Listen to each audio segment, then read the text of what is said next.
Spartiate, bienvenue pour cette journée. Alors, j'ai pas beaucoup de temps, on va repasser les actualités avant que j'aille au boulot. Les contrats à terme, donc les marchés, on commence toujours par les marchés financiers avec le SP500 qui semble partir à la hausse aujourd'hui. Donc on va voir, les marchés boursiers sont dans une sorte de vent d'optimisme en ce moment avec la baisse des taux d'intérêt pour faire pour casser la croissance et donc faire diminuer l'inflation. Donc pour le moment, il y a un vent d'optimisme. Alors hier juste, on a eu un fort crash au niveau du SP500, ça a bien corrigé. Après, c'est normal, c'est des prises de bénéfices. Voilà, ça a été un peu fort, mais on est en fin d'année. Les investisseurs récupèrent les bénéfices pour les cadeaux, voilà, pour la fin d'année. C'est juste une petite alerte, mais voilà, de manière générale, on a une tendance à la hausse, on va dire. En tout cas, l'année a été étonnamment bonne, apparemment, pour les actifs financiers mondiaux. Et presque tous les indices boursiers et obligataires mondiaux ont enregistré une hausse, on va dire, en 2023, à l'instar des marchés chinois là, ou asiatiques. Vous voyez, il n'y a que en Asie où ça s'est mal passé. Et là, voilà, la Chine a du mal même à relancer son économie, tout ça. Mais quand on regarde le reste du monde, globalement, sur tous les indices, sur tous les marchés, on est plutôt à la hausse pour cette année. Donc, c'est vrai que c'est très étonnant avec une inflation qui a été très élevée au niveau mondial. Mais bon, c'est ce qui ressort en tout cas. Et finalement, ça reste une bonne année, finalement, pour la bourse. Et donc, les indices chinois, un commentateur qui sont en sueur, apparemment, ouais. Les indices chinois, eux, cette année, n'ont pas très bien performé. Donc, voilà pour les infos par rapport à ça. Maintenant, attention aux pièges haussiers. Comme je vous l'ai dit, il y a une sorte de vent d'optimisme sur les marchés avec la baisse des taux. Les investisseurs anticipent des baisses des taux à venir en 2024. Et du coup, ça fait faiblir le dollar et ça fait monter les actions. Et donc, les investisseurs sont friands de ce genre d'annonce quand l'économie se refroidit et quand il semblerait qu'on n'ait pas vraiment de récession ou d'une récession très légère. Et ça fait monter les marchés. Et là, en fait, il y a des articles qui mettent en garde contre l'arrivée voilà, d'une récession et donc d'un PIB. Une récession, c'est 2 trimestres de PIB. En fait, le PIB qui serait pendant 2 trimestres négatif. C'est ça les signes d'une récession. L'Allemagne est en récession. Ça fait 2 trimestres d'affilée que leur PIB est négatif. Par contre, aux États-Unis, les chiffres sont plutôt solides. C'est surtout là-bas que ça se passe. Et là, je pense pas qu'il y aurait vraiment de récession. Ou peut-être une récession très légère, mais pas de quoi affecter les marchés. Mais après, attention aux pièges haussiers. Je dirais pas que c'est un piège, mais je pense pas que les marchés aussi vont continuer. Là, on est à des plus hauts sur les marchés. Je pense que ça a continué un tout petit peu. Mais ça va commencer à se tasser parce que le fait d'avoir des taux, même qui ne baissent pas pour l'instant, mais qui restent à des niveaux aussi élevés, je pense que ça peut rendre les marchés fébriles et rendre les marchés prudents. Je pense que on va la hausse là sur tous les indices, je pense qu'elle va s'estomper et qu'elle va se finir par se calmer. C'est là où sur les marchés, en tout cas boursiers, je dirais plutôt méfiance. Et maintenant, moi, je serais plutôt pour enlever mon argent des marchés boursiers parce que voilà, hein, les taux d'intérêt, malgré qu'ils vont les baisser, ils restent à des niveaux très élevés. Et donc, pour moi, il faut un peu couper de la bourse et plutôt aller sur le marché crypto où on démarre un nouveau cycle. Après, c'est que mon avis. Mais il faut surveiller, il y a l'intelligence artificielle qui explose. Il faut garder peut-être des actions comme Microsoft, Nvidia ou des choses comme ça. Mais voilà, il faut, pour moi, la bourse, c'est en surchauffe quasiment maintenant. Donc, faut voir tout ça. En tout cas, ici, il y a Elerian. C'est un économiste qui est très respecté et qui dit que la Fed crée la confusion avec sa communication. Alors, bon, je ne suis pas Elerian, je n'ai pas son niveau de connaissance, mais je ne vois pas où est la confusion. La Fed a été très claire et c'est pour ça que les marchés ont explosé. On sait très bien ce qu'ils sont en train de faire. On a très bien vu qu'ils sont en train de maîtriser complètement l'inflation. L'inflation défend bien. Et la Fed a clairement annoncé qu'ils vont maintenant se pencher sur des baisses de taux. Donc en fait, tout est clair. On voit ce que le marché est en train de faire. Donc je ne sais pas de quelle confusion il parle. J'ai lu l'article, il n'y a rien qui ressort. Donc je ne sais pas. Après, attention aux articles. Des fois, ils essayent de créer, surtout c'est les articles où c'est justement là, ou sur Investing ou sur CNBC, ils essaient de créer la confusion pour nous désorienter ou des choses comme ça. Donc pour moi, il faut faire attention. En tout cas, voilà, le dollar s'affaiblit. Donc c'est parfait. Quand le dollar s'affaiblit, bah, tout ce qui est entre contrepartie, la bourse, les cryptos, l'or, tout monte. Et le dollar s'affaiblit parce que les taux vont baisser. En fait, ou les taux sont maintenus ou vont être baissés. Et donc voilà. En plus, on sait que les investisseurs anticipent un nouveau quantitative easing. Donc le quantitative easing, c'est l'impression monétaire pour venir renflouer le marché après toutes ces pertes. Même si, voilà, ça va encore faire augmenter la dette qui a déjà des records. Mais voilà, c'est comme ça. On met un coup de boost sur les marchés. Les marchés, c'est un Ponzi. Hein. Et voilà, c'est toujours la dette qui augmente toujours plus. Et donc voilà, en tout cas, tout va bien. Le dollar va repartir à la baisse. Les actions, elles, vont continuer à monter ou stagner à force que les taux restent élevés. Mais voilà, on est dans... tout est clair en tout cas. Donc voilà par rapport à ça. Donc le pétrole qui monte apparemment, tension maximale face à une nouvelle contre-attaque des États-Unis. Ça, encore une fois, pour moi, c'est des articles qui cherchent à mettre de l'huile sur le feu alors qu'il se passe... voilà, c'est... En fait, oui, le pétrole est un peu remonté, mais dès que ça rebondit un peu, ça y est, c'est la panique, il va y avoir des choses. Voilà. Après, contre-attaque des États-Unis, ça reste modéré. Les États-Unis ne sont pas vraiment liés à quelques sujets que ce soit. Même s'ils gèrent les conflits, ils sont toujours impliqués dans les conflits. Mais de là à parler de contre-attaque des États-Unis, comme s'ils étaient embarqués dans une guerre. Voilà, il y a plein d'articles comme ça qui cherchent à mettre la pression, à faire peur aux lecteurs, à ceux qui lisent ces articles, tout ça. Donc, pour le moment, moi, il n'y a pas vraiment de tension. Voilà, il y a des conflits. Mais il semblerait que ça baisse au niveau de ces conflits. Russie, Ukraine, Israël, Hamas, tout ça.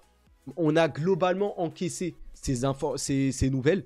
Et maintenant, ça va se tasser, on va dire, sur le temps là. Et donc voilà, ici, il se parle aussi de 4 actions biotechnologiques qui grimperont fortement. Je suis obligé de les couvrir au cas où vous vous intéressez à la bourse et aux actions biotechnologie. Mais après, voilà, ici, vous avez Travers Thérapeutique, Liquidia Technologies. Tout ça, c'est des actions que vous pouvez retrouver hein, si vous allez rechercher. Rocket Pharmaceutical ou encore Bridge Bio Pharma. Là encore, voilà, je ne vais pas tarder dessus. Certes, elles vont peut-être augmenter, mais ce n'est pas les entreprises qui créent le plus de valeur. Donc peut-être qu'elles feront un plus %, ou des choses comme ça, ou voire plus. Mais qui montent le plus, c'est les entreprises qui apportent le plus de valeur. Comme les GAFAM ou les 7 magnifiques. Nvidia, Tesla, Apple, Microsoft, voilà. Ou celles qui sont dans les gros narratifs. L'intelligence artificielle, les choses comme ça. Maintenant, tout ça, pour regarder, il faut avoir l'œil reculé. Donc certes, l'intelligence artificielle, c'est en pleine tendance. Mais les marchés, eux, sont dans un milieu... Il y a une forte où les taux sont très élevés, même si l'inflation descend bien. Et donc, les marchés vont être tendus.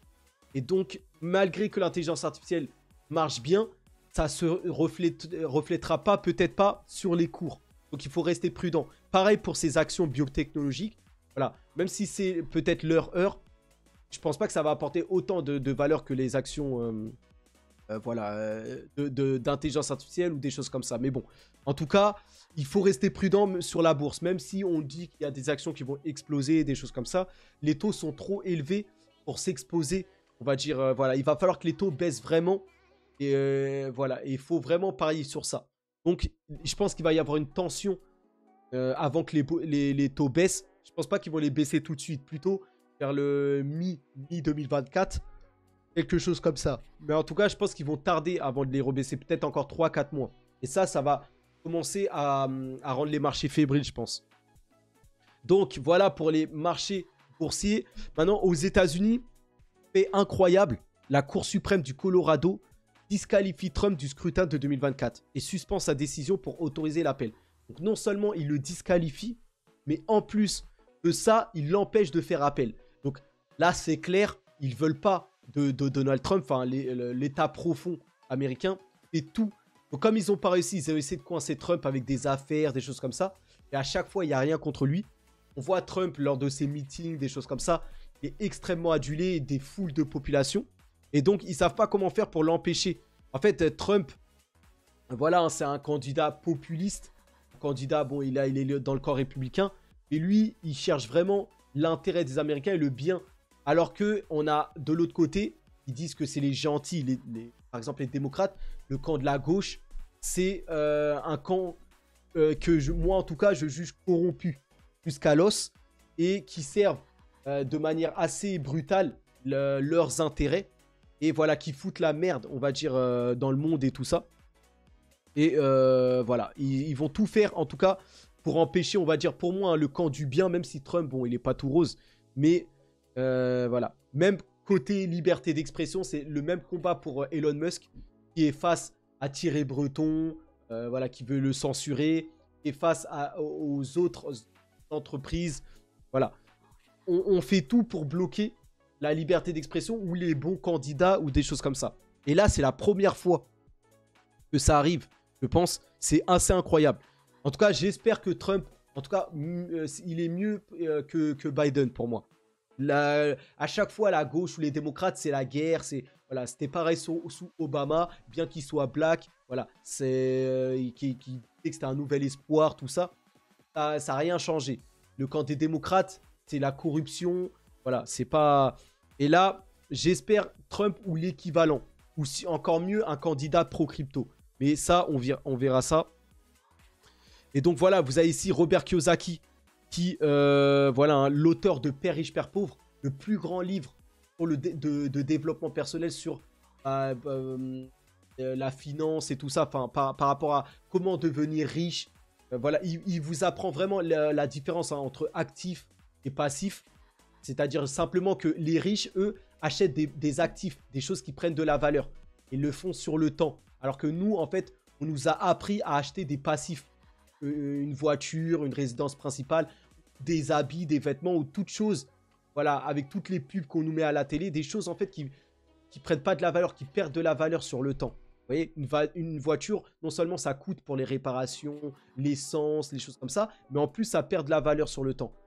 Au lieu, pourquoi on nous a pas appris simplement à prendre, je sais pas moi, une montre, voilà, qui prend de la valeur, des actions en bourse ou des cryptos. C'est des actifs en fait qui s'apprécient sur le temps. Mais on nous a pas appris ça. Et lui, il vous apprend ça. Lui, il est plus sur l'immobilier, tout ça. Mais il vous apprend à utiliser la dette, de s'appauvrir ou de vous endetter pour devenir riche. C'est ça son livre. Mais et l'immobilier, c'est un bon plan. Il faut normalement tous les millionnaires possèdent de l'immobilier. Donc ça, c'est une base. Et c'est recommandé de faire de l'immobilier, tout ça. Maintenant, lui, il dit qu'est-il arrivé à l'Amérique ?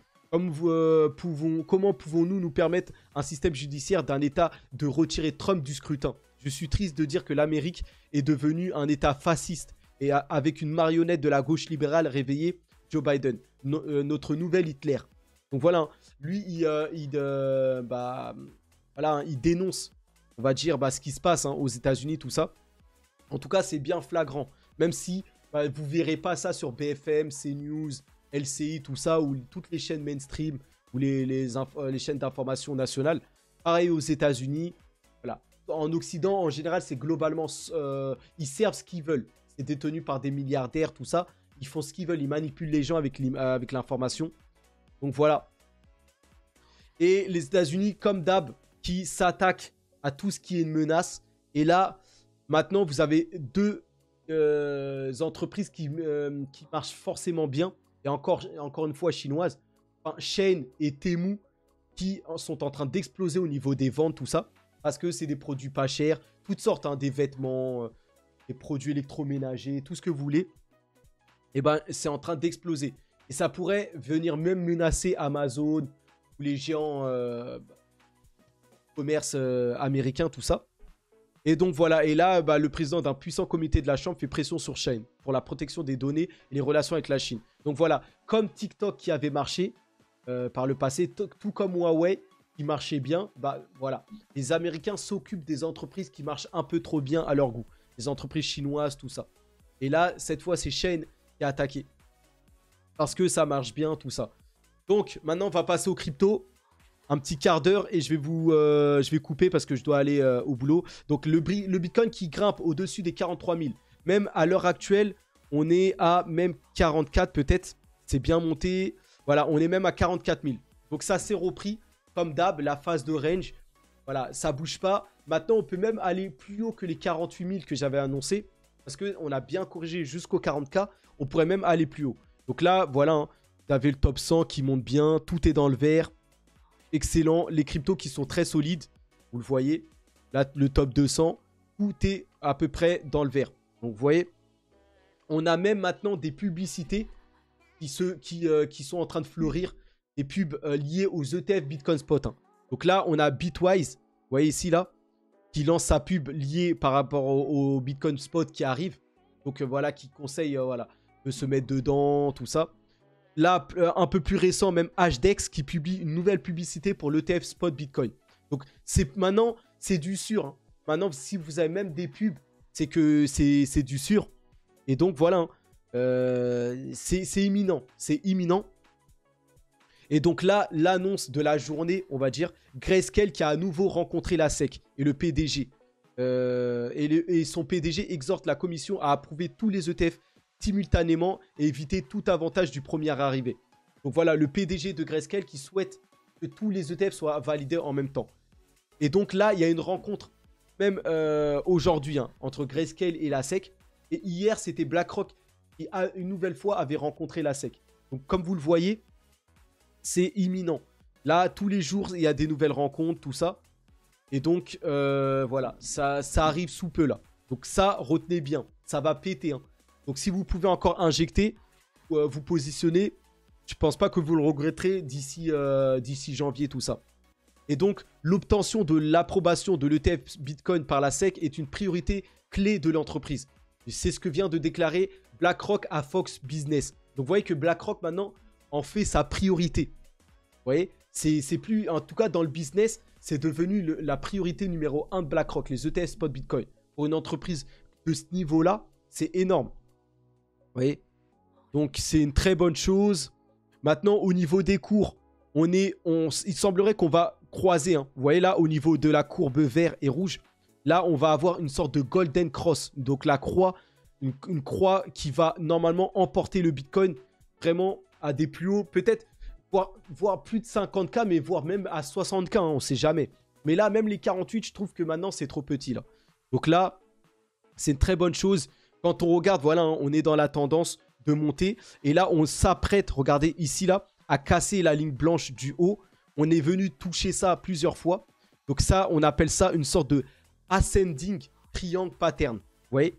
Et là, quand on va casser ce triangle, et ben les amis, on va aller largement plus haut. Hein. Regardez dans le triangle ascending pattern. Regardez ici. Là, il semblerait que cette fois, la troisième fois soit la bonne. Et quand on va casser ça, on peut aller chercher. Ici, on va regarder. Ouais, facile, les 50K. Hein.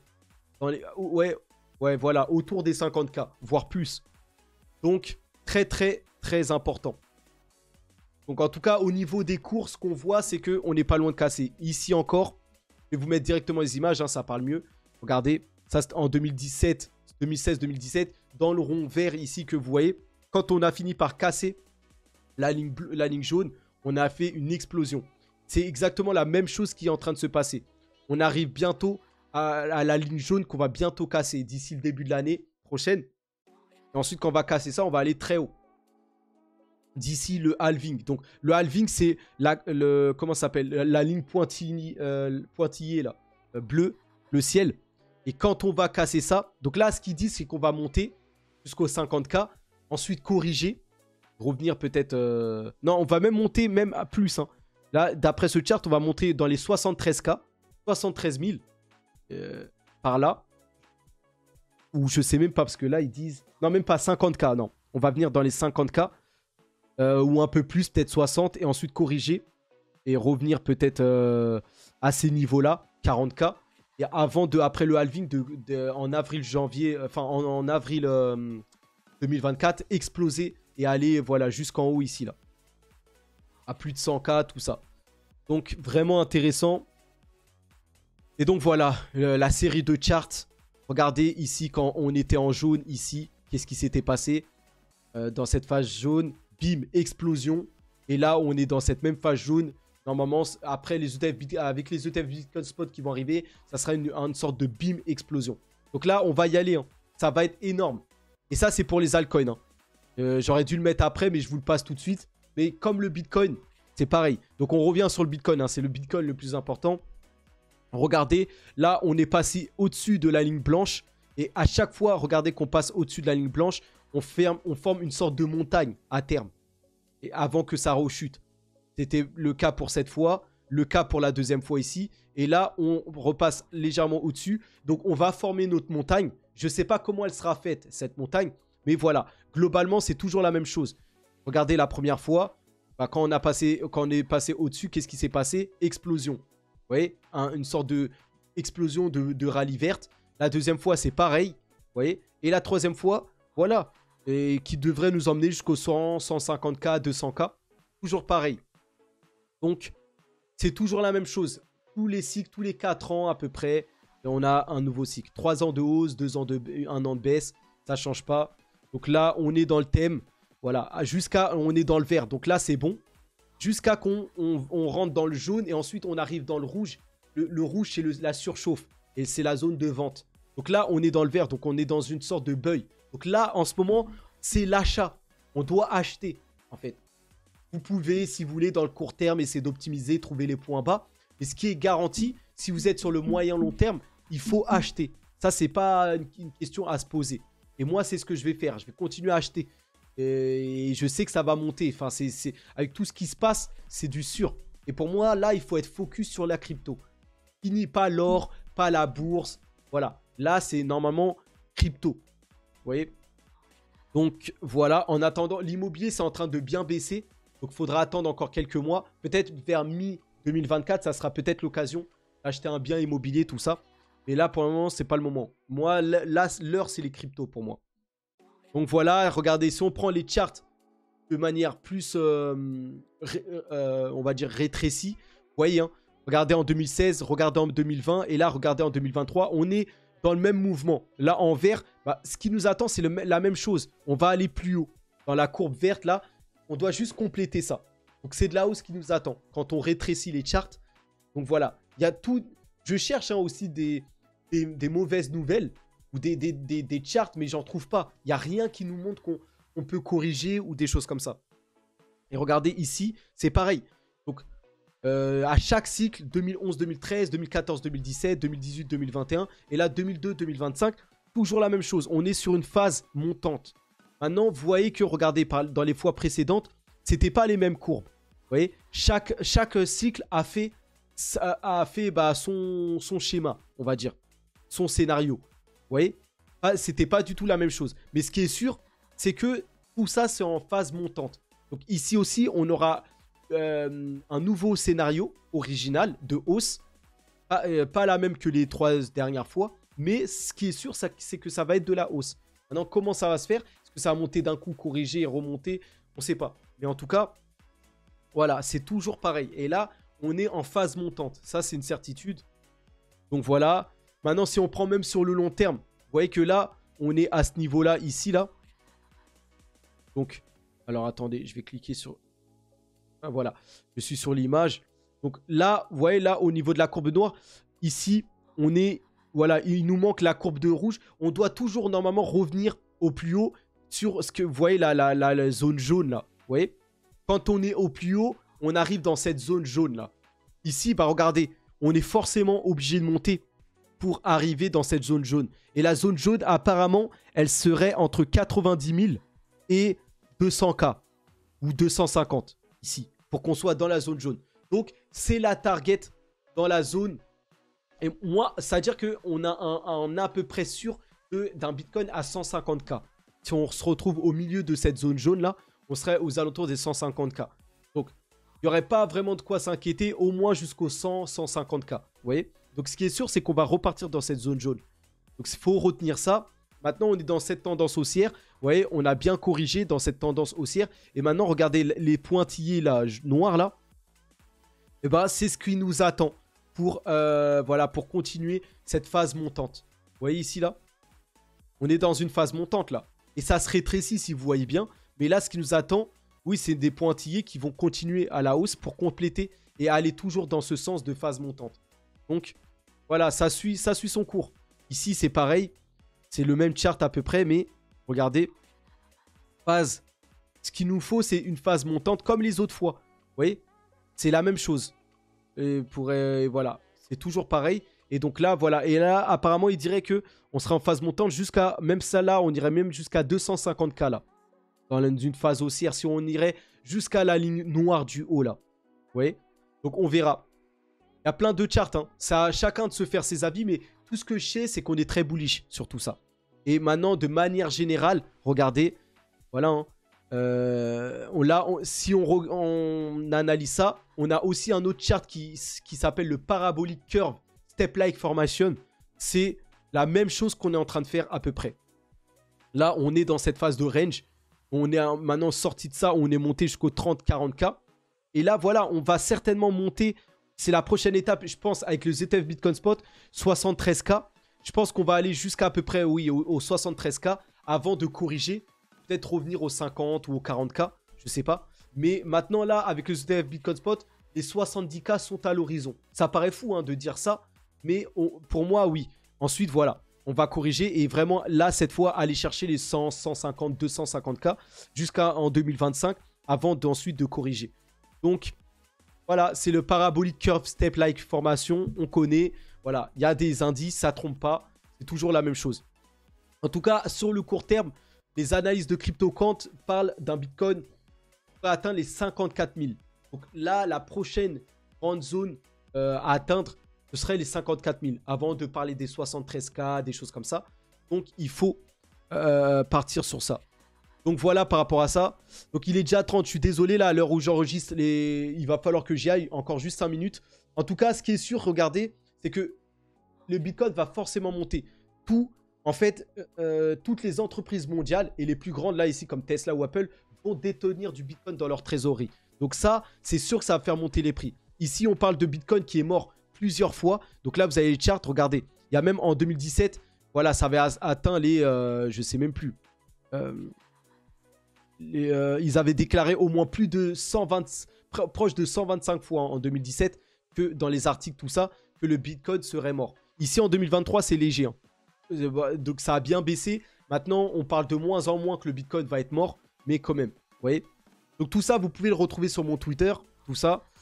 Et donc, le wallet Phantom qui aussi intègre le réseau du Bitcoin. Donc Phantom, c'est le wallet de base natif de Solana. Mais maintenant, il est également sur Ethereum et Polygon. Donc l'écosystème Ethereum, mais en plus sur le réseau du Bitcoin. Et attention, ça c'est un gros challenger. Hein, parce que le wallet Phantom, apparemment, est bien plus intuitif, bien plus simple et tendance que le wallet MetaMask, par exemple. Il est bien mieux fait, plus jeune, plus convivial, tout ça. Donc, Phantom sera peut-être le wallet ou le portefeuille de base dans le monde, on va dire. Donc, c'est une bonne nouvelle. Maintenant, Solana aussi, je voulais parler rapidement de Solana qui explose tout. Solana qui se rapproche du top 5. Solana qui a flippé XRP. Vous voyez, qui est devant XRP. Donc, c'est assez incroyable. Aujourd'hui même, ça a encore explosé, Solana. Donc, c'est assez incroyable. Alors, ici, regardez. Donc, Solana, c'est du plus 13% aujourd'hui. Hein. Donc, ça fait que de monter. Et là, attention, hein, ça va certainement dépasser BNB et Tether qui est un stablecoin. Et donc, ça va se retrouver derrière Ethereum. Et là, attention, ça pourrait même chercher Ethereum. Hein, parce que je trouve Solana bien plus jeune, plus moderne, tout ça. Donc, à voir. Très intéressant. Donc, voilà, regardez sur la semaine, Solana, en termes de DeFi, ça fait même mieux qu'Ethereum sur la semaine. Vous voyez? Donc, attention, Solana devient vraiment un gros challenger d'Ethereum. Hein. Là, c'est pas des lol. Là, Solana, ça pourrait aller bien plus haut. Et donc, voilà, par rapport à Solana, Ripple qui obtient le statut de fournisseur de services d'actifs virtuels en Islande. Le VASP, l'équivalent européen du PSAN français. Donc, Ripple qui a l'agrémentation, en tout cas en Irlande. Et cet enregistrement permettra à Ripple de proposer ses services dans l'Union européenne. Donc, ça continue à avoir les réglementations pour Ripple. Donc, c'est de bon augure. Et je finis par ça, et Coinbase qui dit que le sénateur Warren et Marshall font désormais pression sur les grandes banques. C'est parfait ça. Être anti-crypto est une très mauvaise stratégie politique d'ici 2024. Donc voilà, hein, on a des sénateurs maintenant qui font pression hein, pour réglementer et faire adopter la cryptographie. Donc, tous les Américains, on voit, il y a des preuves. Hein. 52 millions d'Américains qui veulent utiliser la crypto. 38% des jeunes déclarent que la cryptographie peut augmenter les opportunités économiques. Donc voilà. Et ici, vous avez la preuve. Ça fait pression sur les grandes banques. Donc, ils n'ont plus le choix. La SEC n'a plus le choix. Les grandes banques n'ont plus le choix. Donc, la crypto va être adoptée. Le Bitcoin va continuer à augmenter. Tous les altcoins, c'est parti pour le bull run. Donc voilà. L'heure est au crypto. Et pour moi, maintenant, je vais basculer complètement en crypto. Donc voilà pour cette vidéo. On se retrouve. Hein. N'hésitez pas, likez, abonnez-vous. Et on se retrouve pour d'autres informations. Force à nous. Hein. Allez, à plus.